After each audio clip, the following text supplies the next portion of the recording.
ინგლისელი ისტორიკოსების კვლევა. ბრიტანეთის სამეფო გვარს ქართული ფესვები აქვს. მე შემდეგ მითხრეს ესეთი რაღაცა, რომ ჯაყელები არიან ვინძორთან ნათესავებით და ჯაყელები არიან ვინძორთა წინაპრები. ეს ფაქტი მეტყველებს იმაზე, რომ საქართველოს უდიდგანვე ჰქონდა განსაკუთრებული პოლიტიკური და კულტურული კავშირები ევროპასთან. მორიგი მიწისძვრა ჩილეში და ქართველი მეცნიერის აღმოჩენა. შეიძლება თუ არა სტიქიისაგან თავის დაცვა. მაგარი გამოგონება. მე ვფიქრობ, ეს ხელსაწყო ცენტრალური აზიის ქვეყნებს განსაკუთრებით დაეხმარება.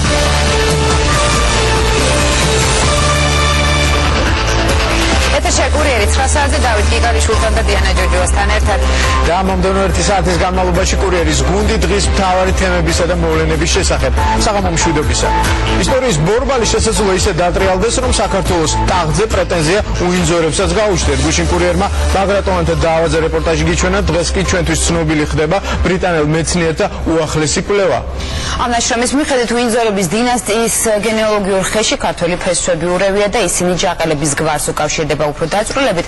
ამის შესახებ მაია ლომიძე ისაუბრებს პირდაპირ ეთერში. მაია, ჯაყელები როგორ შეხვდნენ ამ ცნობას და რამდენად სანდო ამ კვლევის შედეგები? კვლევას, რომლის შესახებაც ჩვენ დღეს ვსაუბრობთ, ხელს ბრიტანელი ისტორიკოსი დევიდ ჰიუჯისი აწერს. მის კომპეტენციაზე კი ის გარემოებაც მეტყველებს, რომ ამ კვლევის შედეგები ინფორმაცია უკვე დაიდო ბრიტანეთის საისტორიო საზოგადოების ოფიციალურ ვებგვერდზე, უინძორების გენერალურ არქივში და ამ არქივის ელექტრონულ მისამართზე. რაც შეეხება ჯაყელების რეაქციას ახალ აღმოჩენილ ნათესაურ კავშირზე, უნდა ითქვას, რომ ამ ცნობას და ამ ცნობისგან მიღებულ შოკს მათ ღირსეულად გაუძლეს, ისე როგორც მათ არისტოკრატულ წარმომავლობას და სამეფო ოჯახთან ტრადიციულ კავშირს ეკადრებოდა. ახალციხე ჯაყელების მთავარი რეზიდენცია. საფარა ჯაყელების საზაფხულო რეზიდენცია, ან თუნდაც ვარძია. ნებისმიერი ეს ადგილი ჯაყელების ამა თუ იმ წარმომადგენელს საგვარეულო ღირსებებზე სასაუბროდ გამოადგება. ფეოდალურ ეპოქაში ქვეყნის ერთიანობისთვის მებრძოლი ცნობილი გვარი 21 საუკუნეში ნათესავებს პოულობს. თქვენ წინ არის დროშა, რომელიც დავით აღმაშენებელმა, ესე იგი ჩააბარა ჯაყელთა დინასტიას და მას მისცა მესხეთის უდიდესი ნაწილი. რა კავშირია ჯაყელების საგვარეულო დროშასა და უინძორების საგვარეულო გერბს შორის? ეს შეკითხვა რამდენიმე წლის წინ ბრიტანელ მკვლევარებს გაუჩნდათ. Who connects two family houses of Windsor and House of Jaqueli? მრავალწლიანი კვლევის შედეგი კახაბერ ჯაყელმა სრულიად შემთხვევით შეიტყო. ეკონომიკის ექსპერტმა იელის უნივერსიტეტში ყოფნისას გადაწყვიტა გენეალოგიის საზოგადოებაში გაწევრიანებულიყო. და ეს უთხარი ჯაყელი ვიყავი, მათ მეთქეს დაგვიწერე აბა გვარი, როგორ იწერება. მე დაუწერე ჩემი გვარი და მე შემდეგ მითხრეს ესეთი რაღაცა, რომ ჯაყელები არიან ვინძორთან ნათესავებით და ჯაყელები არიან ვინძორთა წინაპრები. და ეს არის ერთ-ერთი ძალიან ესეთი რგოლი, მნიშვნელოვანი რგოლი, რადგანაც სწორედ ეს ჯაყელთა ეს დინასტია, ჯიაჯაკ ჯაყელი და მისი მამა ბექა ჯაყელი აერთებენ ვინძორებს მთელ რიგ აზიურ საგვარეულოებთან და არისტოკრატულ ოჯახებთან. კვლევის შედეგები, რომელიც პროფესორმა დევიდ ჰიუჯისმა აწარმოა, ცნობილმა ქართველმა მოღვაწემ ბექა ჯაყელმა თავისი ასული ტრაპიზონის იმპერატორს ალექსი მეორეს მიათხოვა. იმპერატრიცა ჯაყელს 6 შვილი ეყოლა. ნაბოლარა ევდოკიამ შთამომავლობა ევროპული ხაზით გააგრძელა.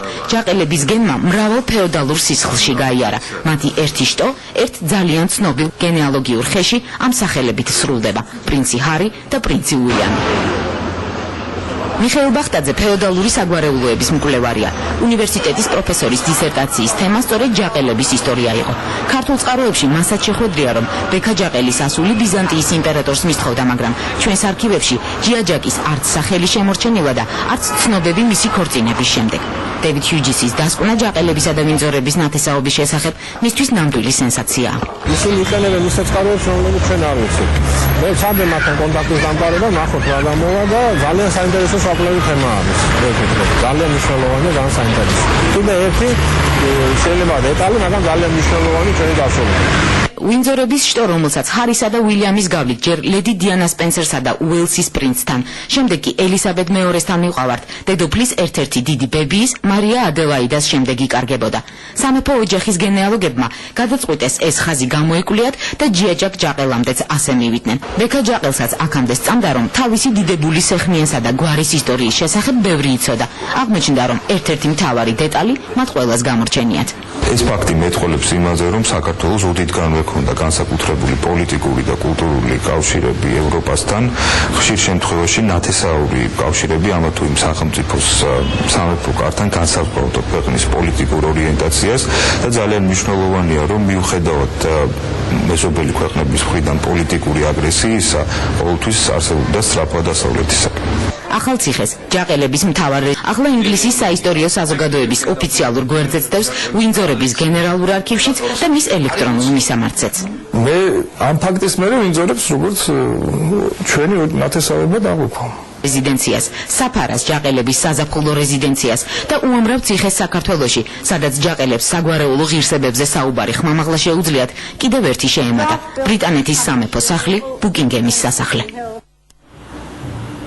არ არის გამორიცხული ამ თემაზე შემდეგი რეპორტაჟის წაყვანა, მართლაც ბუკინგემის სასახლიდან მოგვიწიოს, თუ კი მისი აღმატებულება ჯაყელების წარმომადგენლებს თავის ისტორიულ ნათესავებს შეხვდება. სწორედ ამ საკითხზე მსჯელობისთვის და ამ კავშირების აღსადგენად რამდენიმე დღეში ჯაყელების საგვარეულო შეხვედრა დაიგეგმა. ინგლისელი მეცნიერების ახალ აღმოჩენაზე მაია ლომიძე საუბრობდა, მადლობს მაია.